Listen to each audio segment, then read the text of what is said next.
কিছু নেই। 319 মামা ওই নারকেল বাগান যাবো। এই সেই সেন্ট মার্টিন। আরে এটা নারকেল বাগান না, এটা পাথর দিয়ে নাই। দেখার কিছুই নাই এখানে, যারা এই তারা বাস করে এই, আর তাছাড়া কিছুই না। স্যার বুঝলি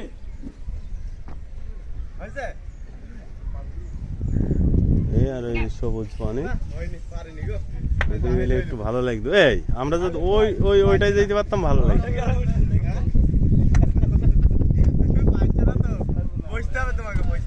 চলেন। এই আমরা ওইটাই যেতে পারলে ভালো লাগতো। ওইখানে আছে তাহলে ভালো লাগছে।